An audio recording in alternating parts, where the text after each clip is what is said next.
Okay students, चलो अभी हम ना ये क्वेश्चन देखते हैं। Let's see this question. सबसे पहले हम इस क्वेश्चन को पढ़ते क्या दिया हुआ है।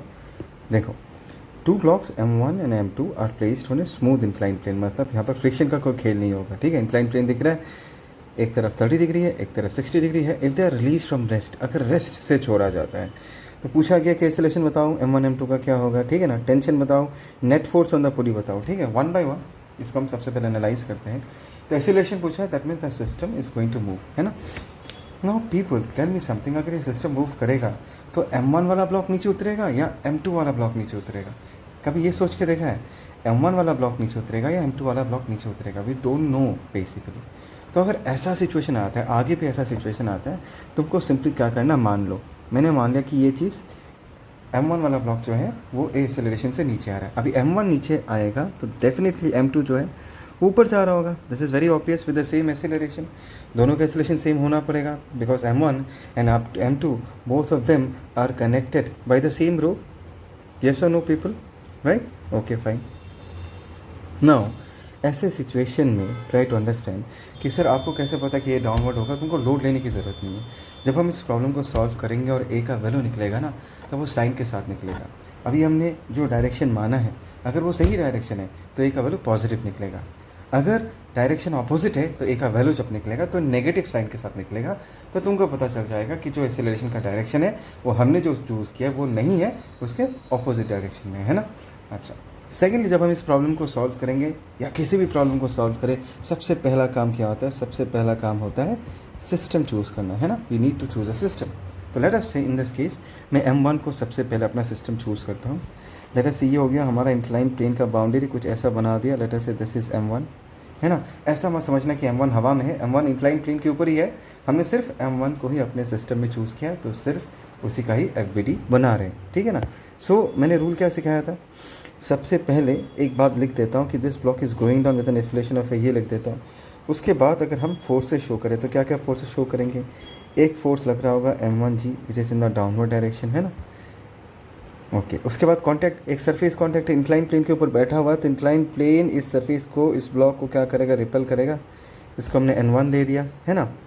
और एक रस्सी का कॉन्टैक्ट है, रस्सी हमेशा ब्लॉक को क्या करता है? पुल करता है। तो इसका टेंशन का वैल्यू मैंने T लिख दिया। एक बात बता के रखता हूँ, M1 एंड M2 दोनों are connected by the same rope, तो दोनों रस्सियों में टेंशन का वैल्यू क्या होगा? सेम होगा। यहाँ पर रस्सी के मास के बारे में कुछ नहीं कहा गया है, so we shall take it for granted that the mass of the rope is zero. Massless मान के सॉल्व करेंगे, ठीक। Okay fine.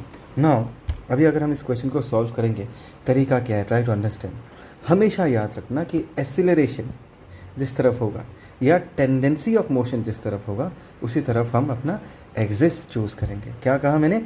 एक्सीलरेशन या टेंडेंसी ऑफ मोशन जिस तरफ होगा उस तरफ हम अपना एक्सिस चूज़ करेंगे। मतलब यहाँ पर अगर मुझे एक्सिस चूज़ करना है तो अलोंग द इंक्लाइन प्लेन मैं एक एक्सिस चूज़ करूँगा and perpendicular to the incline plane दूसरा एक्सिस चूज़ करूँगा, ठीक है। अलोंग द इंक्लाइन प्लेन क्यों चूज़ किया? हमने ए को देख के चूज़ किया। ए मुझे बता रहा है कि इस तरफ एक्सेलरेशन है, which means there has to be some net force along the direction of a. That is the reason हमने इस तरफ अलोंग द इंक्लाइन एक एक्सिस चूज़ किया, दूसरा axis will be perpendicular to it, है ना। अभी तुमने ट्रिक क्या सिखाया था? ट्रिक ये सिखाया था कि ऐसे केसेस में देखो, टेंशन टी जो है वो ऑलरेडी एक्सिस में लाई करता है, N1 ऑलरेडी एक्सिस में लाई करता है। किसको रिजॉल्व करना है? हमको M2G को रिजॉल्व करना है ना। और मैंने क्या सिखाया था? जो component along the incline plane है वो हमेशा साइन कॉम्पोनेंट होगा। तो इसको तुम क्या लिख दोगे? There is M1G sign 30, sign 30 को हम हाफ लिख सकते हैं। और ये वाला क्या हो जाएगा? This will be M1G cos 30 का वैल्यू कितना होगा? √3/2। बोलो ये समझ में आया? Is it understood to all of you? Okay fine, ठीक है। देखो अभी हमारा लेना देना जो है, जो भी हमारा डिस्कशन है वो अलोंग द इंक्लाइन प्लेन है ना। Because perpendicular to the incline plane ये N1 और ये फोर्स जो है एक दूसरे को बैलेंस कर देता होगा। हमारा मेन टॉपिक ऑफ डिस्कशन है is the motion along the incline plane, है ना। और हमको पता है कि along the incline plane a acceleration से ये ब्लॉक नीचे की तरफ जा रहा है, which means there has to be a net force along the downward direction. Let's see हमारे सामने क्या क्या फोर्सेस है। एक फोर्स M1G है, M1G/2। दूसरा फोर्स क्या है? Tension T। सो ये दोनों मिलके हमारा नेट फोर्स बताएगा।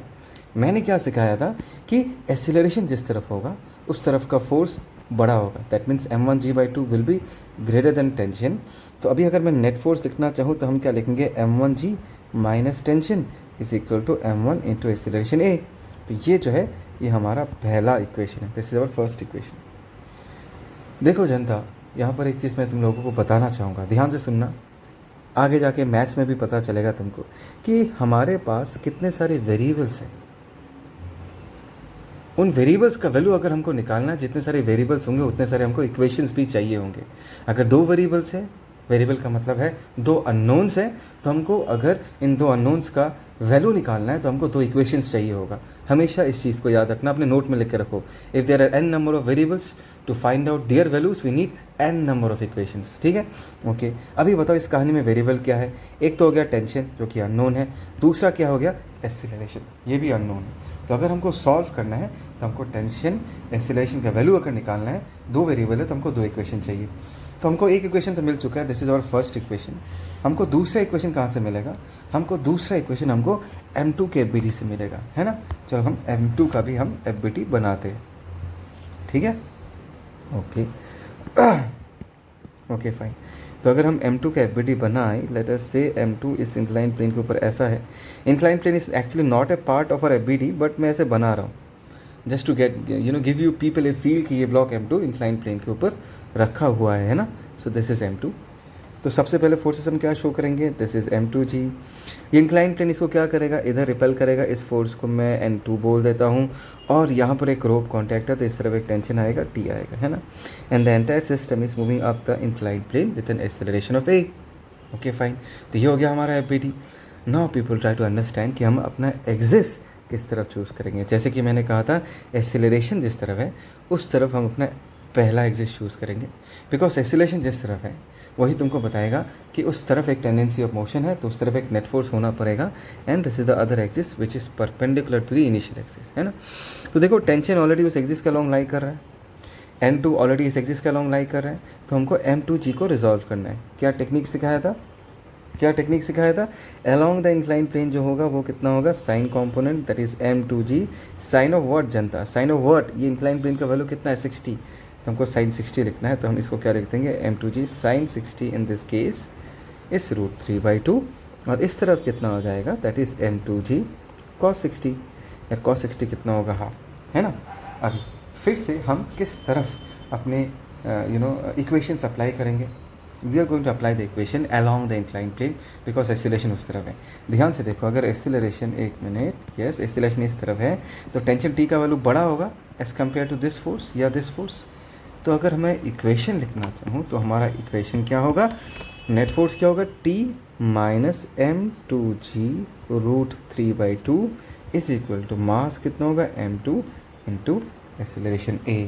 क्या सबको दिख रहा है ये, T minus m2g √3/2, this is net force, and net force is always equal to mass of that block या mass of the system, in this case that is m2 into acceleration a, है ना।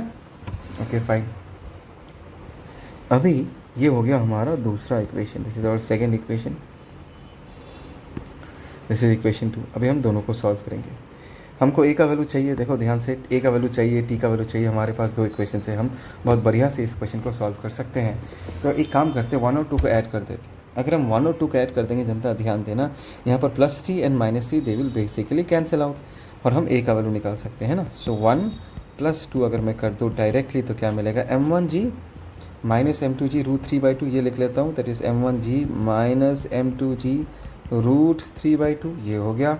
+t -t cancel out हो जाएगा, और यहाँ से अगर मैं a कॉमन ले लूँ तो हमको क्या मिलेगा, दैट इज़ m1 + m2, है ना।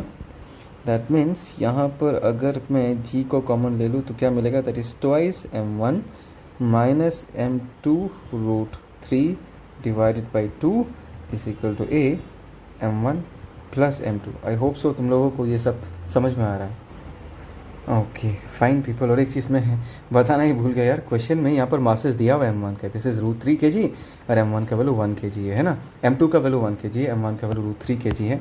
इसको एक बार पुट करके देख लेते हैं, है ना। दिस इज g, m1 का वैल्यू कितना था, √3 kg, और m2 का वैल्यू कितना था जनता, m2 का वैल्यू 1 था, 1 इंटू, एक मिनट, m2 का value in this case is, एक मिनट, okay people, there has been small problem में एक्चुअली यार, मैं यहाँ पर इक्वेशन लिखने में गलती कर दिया। देखो यहाँ पर जो हमारा टेंशन था और ये m1g/2 था, एक्चुअली क्या होना चाहिए था m1g/2 -t, तो यहाँ पर 2 लिखना मैं भूल गया यार, I am really sorry for that. इसको ठीक कर लेना, ठीक है। इसको एक बार मिटा देता हूँ ताकि कन्फ्यूजन ना हो, इसको मिटा दिया, ठीक है। अभी एक काम करते हैं, वैल्यूज़ डायरेक्टली पुट कर देते हैं, ठीक है। तो यहाँ पर हम g/2 को बाहर रख सकते हैं, m1 को हम क्या लिख सकते हैं √3, और m2 को क्या लिख सकते हैं 1 × √3।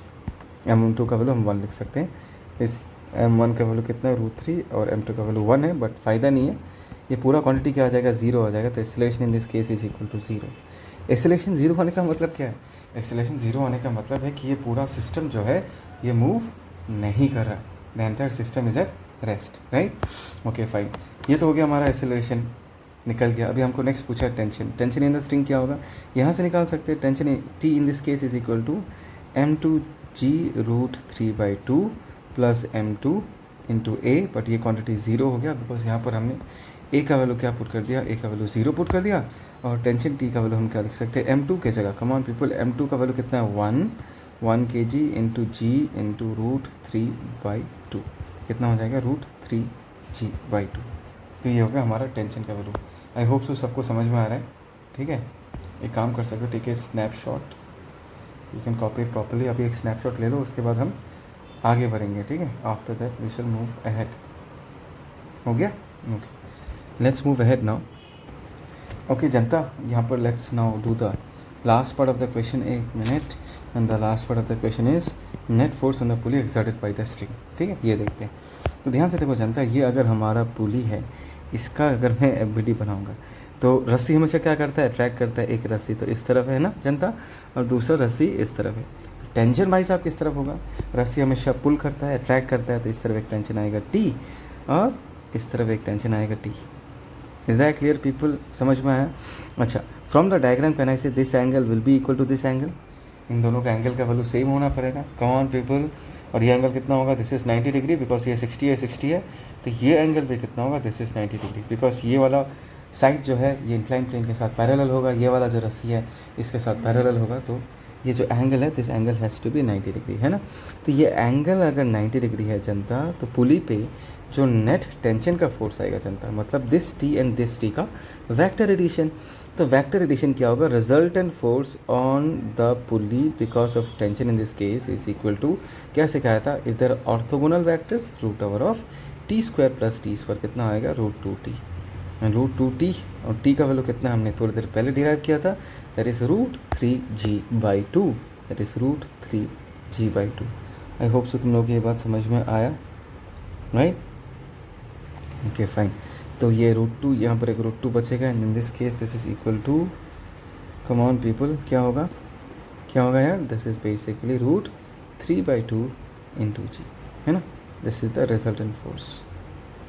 आई होप सो ये क्लियर है पीपल, राइट। तो ये वाला भी हम लोग लिख के रख लेना, ठीक है।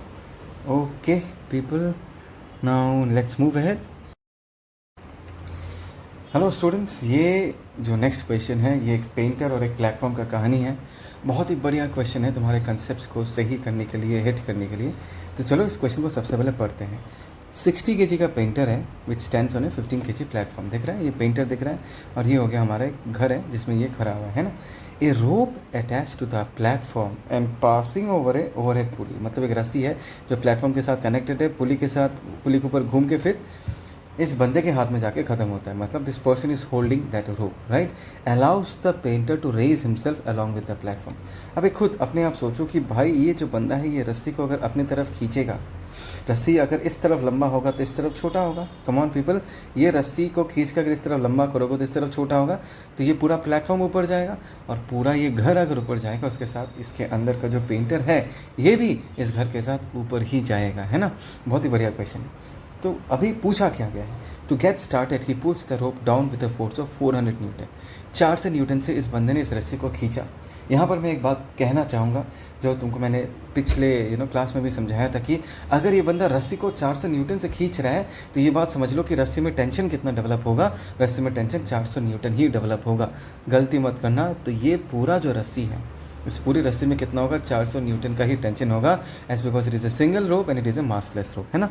Find the acceleration of the platform as well as that of the painter. ये पूछा गया कि भाई ये बताओ कि acceleration of the platform as that of the painter, दोनों का एक्सेलरेशन क्या होगा ये बताओ। ठीक है, बढ़िया, चलो इस क्वेश्चन को करते हैं अभी। Let's try to solve this question. देखो सारा खेल जो होता है, सारा खेल वो सिस्टम ढंग से अगर चूज़ करोगे उस पर डिपेंड करता है। सिस्टम अगर ढंग से चूज़ करोगे तो पूरा प्रॉब्लम बहुत आसानी से सॉल्व होगा। देखो, try to understand, find the acceleration of the platform as well as that of the painter. अभी जनता एक बात बताओ, ये प्लेटफॉर्म जब ऊपर जाएगा उसके अंदर जो ये आदमी है, ये जो पेंटर है, ये भी इसके साथ सेम एक्सेलरेशन से ऊपर जाएगा, because the person is inside this घर। तो घर जितने एक्सेलरेशन से ऊपर जाएगा, कम ऑन पीपल, घर जितने एक्सेलरेशन से ऊपर जाएगा, ये जो आदमी है इसके अंदर वो उतने ही एक्सेलरेशन से ऊपर जाएगा। दे आर कनेक्टेड बॉडीज़, यहाँ पर इनको हम क्या बुलाएंगे, दे आर कनेक्टेड बॉडीज़, है ना। In this case, both these connected bodies are going to have the same acceleration. ठीक है, अभी हम सिस्टम किसको चूज़ करेंगे। देखो एक बात मैं तुमको बताना चाहूँगा, हमेशा याद रखना कि अगर तुम्हारे पास अपॉर्चुनिटी है, चांस है कि तुम एक से ज़्यादा बॉडीज़ को सिंगल सिस्टम में ले सकते हो। कब ले सकते हो, when they are moving together. अगर एक से ज़्यादा बॉडीज एक साथ मूव कर रहे हैं, मैंने पहले भी करके दिखाया था कि तुम उनको एक साथ सिस्टम में behaving like a single object, the entire collection of bodies, if they are behaving like a single object, तुम उन पूरे को एक साथ सिस्टम में चूज़ कर सकते हो।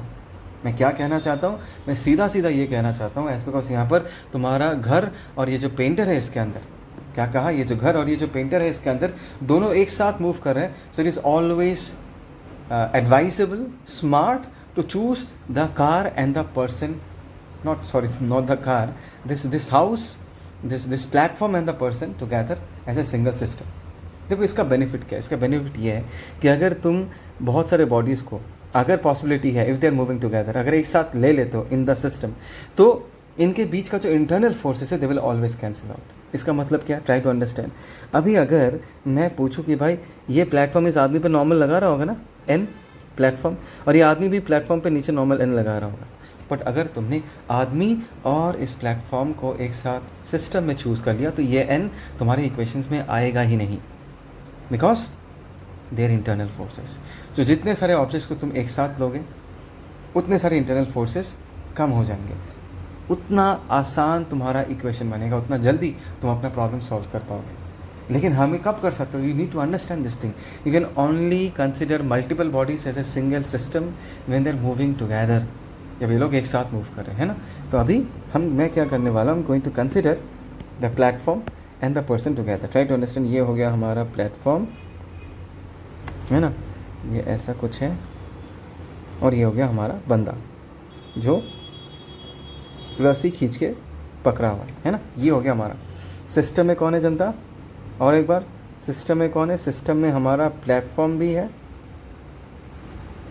प्लस हमने क्या मान लिया, हमने पेंटर को भी अपने सिस्टम में मान लिया, है ना। ओके फाइन, अभी बारी किसका आता है, हमने सिस्टम चूज़ कर लिया। नेक्स्ट है एफबीडी बनाने का, फ्री बॉडी डायग्राम हमने बना लिया। अभी हमको फोर्सेस शो करना है, correct, and always follow the sequence. सबसे पहले हम कौन सा फोर्स शो करेंगे, सबसे पहले हम ग्रेविटेशनल फोर्स शो करेंगे। ध्यान से देखना, 60 kg का पेंटर है तो इसका जो ग्रेविटेशनल पुल, अर्थ जो इसको खींच रहा होगा, इसका जो वेट है वो होगा 60 g। प्लेटफॉर्म का कितना होगा 15 g, है ना, वेट का काम हो गया। अभी सोच के देखो कितने सारे सरफेस कॉन्टैक्ट हैं। अभी देखो ये जो बंदा है, ये जो आदमी है, इसका पैर और तुम्हारे प्लेटफॉर्म के बॉटम के साथ सरफेस कॉन्टैक्ट तो है, लेकिन इनके बीच जो नॉर्मल है वो इंटरनल फोर्स है, and because of that reason इस कहानी में तुम नॉर्मल को भूल सकते हो। तुम्हारे इक्वेशंस में लिखने का कोई मतलब नहीं बनता, क्योंकि अगर लिख भी दोगे they will finally cancel out, है ना। तो नॉर्मल लिखने की ज़रूरत नहीं है। अभी सोचो और क्या क्या कॉन्टैक्ट है, रस्सी वाला कॉन्टैक्ट है। ध्यान से देखो, यहाँ पर एक रस्सी अटैच्ड है और इस आदमी के हाथ में भी एक रस्सी अटैच्ड है। There are 2 rope contacts, which means यहाँ पर भी एक रस्सी का कॉन्टैक्ट है और यहाँ पर भी एक रस्सी का कॉन्टैक्ट है। मैं डॉटेड लाइन से रस्सी को रिप्रेजेंट करता हूँ, ऐसा है। और एक बात मैंने तुमको हमेशा सिखाया है कि रस्सी चीज़ों को हमेशा क्या करता है, अट्रैक्ट करता है। अट्रैक्ट करेगा तो इस तरफ टेंशन टी ऐसा आएगा और इसके हाथों में भी टेंशन टी ऐसा आएगा, इसको भूलना मत। ये बंदा अगर रस्सी को इस रस्सी को नीचे खींचेगा तो रस्सी भी इस बंदे के हाथ को ऊपर खींचेगा, तो बंदे के हाथों में जो टेंशन लग रहा है वो ऊपर की तरफ लग रहा है ना। आई होप सो सबको ये बात समझ में आया, राइट। टेंशन मिस मत करना। मैंने बहुत स्टूडेंट्स को देखा कि प्लेटफॉर्म का टी तो ड्रॉ कर देते हैं, लेकिन इस आदमी के हाथों में जो टेंशन लग रहा है वो ड्रॉ करना भूल जाते हैं, ये भूलना मत, ठीक है। अभी तुमको पूछा क्या है या बोला क्या गया है, कितने फोर्स से खींचा गया यार। To get started it puts the rope down with a force of 400 newton. मतलब रस्सी को अगर 400 न्यूटन से खींचोगे तो टेंशन का वैल्यू भी क्या होगा, 400 न्यूटन ही होगा। जस्ट नाउ समझाया है। तो ये हो गया तुम्हारा सिस्टम, करेक्ट। नीचे ध्यान से देखो, इन दोनों को मिला के टोटल फोर्स कितना होगा, कम ऑन पीपल। 6T का मतलब है 600, 15G का मतलब है 150, टोटल 750 न्यूटन नीचे की तरफ है। ऊपर की तरफ कितना है, 800 न्यूटन। तो डेफिनेटली ये सिस्टम किधर जा रहा होगा, ऊपर जा रहा होगा। तो इस पूरे सिस्टम का अगर मैं एक्सेलरेशन लिखना चाहूँ, एक्सेलरेशन क्या होगा जनता, F net divided by mass of the system, है ना। What is F net in this case जनता, F net in this case is net force. ऊपर की तरफ कितना होगा, 400 प्लस 400 800 माइनस नीचे की तरफ कितना होगा, 600 plus 150 that is 700। I hope so ये समझ में आया। And what is the mass of the system, that is 60 plus 50। So the answer in this case is 100 divided by 75 metre per second square. ये हो गया हमारा एक्सेलरेशन, है ना। So this is the answer to the first part. I hope so सबको समझ में आया है। Okay, let's move on to the second part of the question. क्या पूछा है, what force must he exert on the rope. रस्सी में कितना फोर्स लगाना पड़ेगा so that he attains an upward speed of 1 metre per second in 1 second. मतलब एक सेकेंड में what is the change in velocity, 1 metre per second. तो ये जो डाटा है ये हमको क्या बताता है, ये डाटा हमको ये बताता है कि इस सिस्टम का, दैट इज प्लेटफॉर्म एंड बंदे का एक साथ हम एक्सेलरेशन कितना मान सकते हैं। Acceleration is what, change in velocity by time taken. Velocity कितना चेंज हुआ जनता, 1 मीटर पर सेकेंड। और कितने टाइम में चेंज हुआ, 1 सेकेंड में चेंज हुआ। So what is acceleration in this case, 1 metre per second square.